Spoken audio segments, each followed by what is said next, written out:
Os fascistas não. Os fascistas vão precisar de tratamento, né? Os bolsonaristas, a gente vai ter de fazer um programa de saúde, né?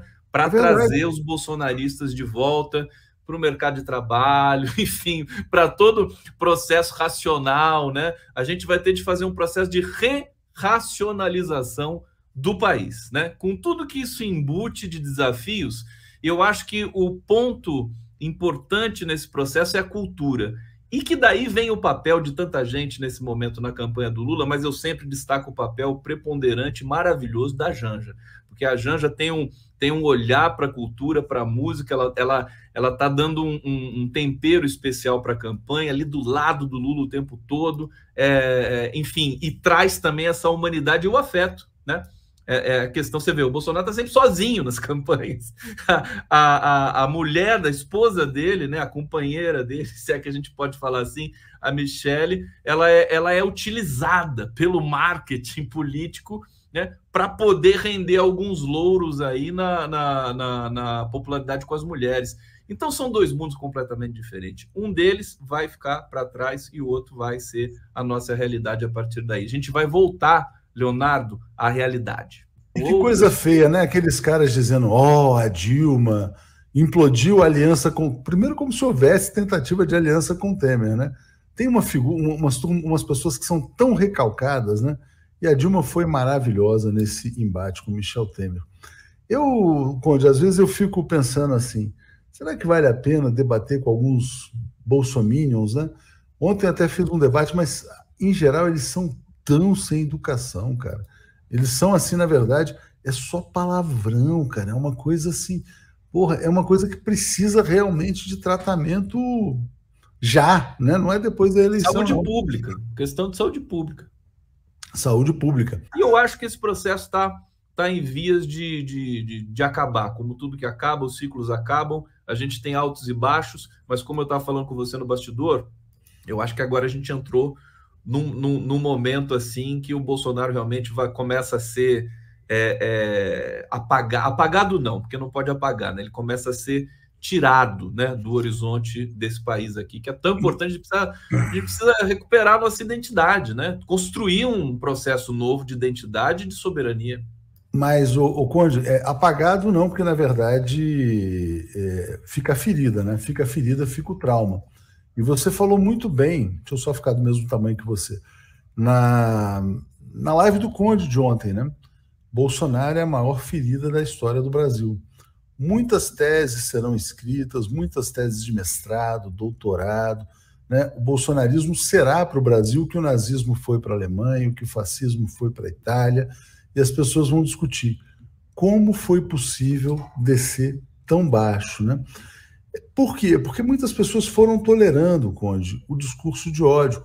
Ontem, né, eu fiquei indignado quando eu vi a Folha de São Paulo abrir uma página inteira para uma professora da FGV, não sei se você viu isso, para ela dizer que fuzilar a petralhada não é discurso de ódio, né?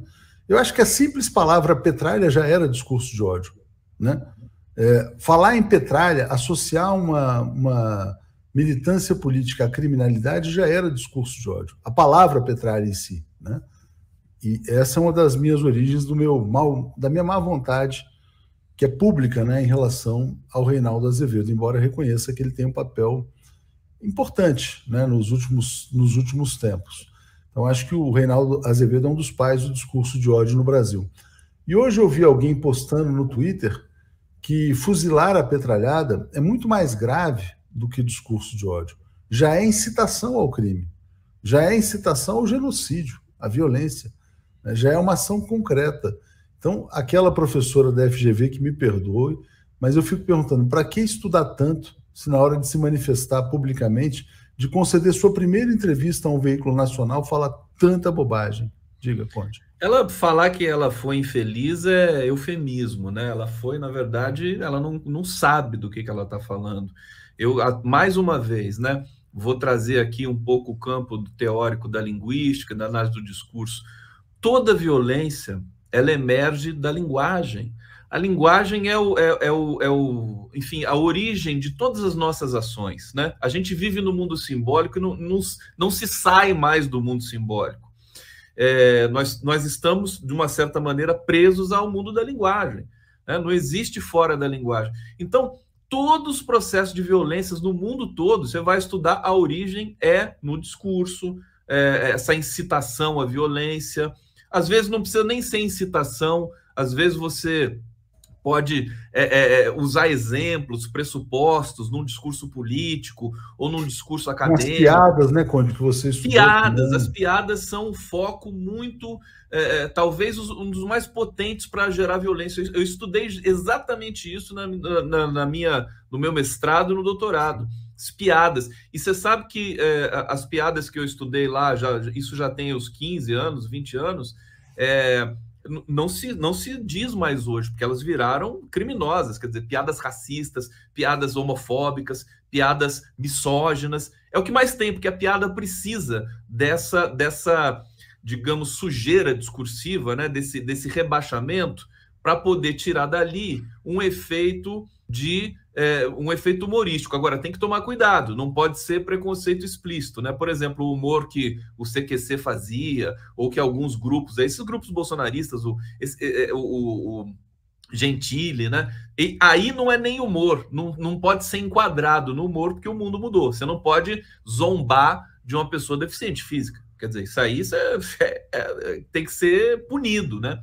Então, esse eu acho que é um desafio que a sociedade, não só brasileira, mas do mundo todo, tem de acolher, né? E fazer mais pesquisas com relação a isso, com relação ao discurso de ódio, o discurso do deboche, que gera violência, né?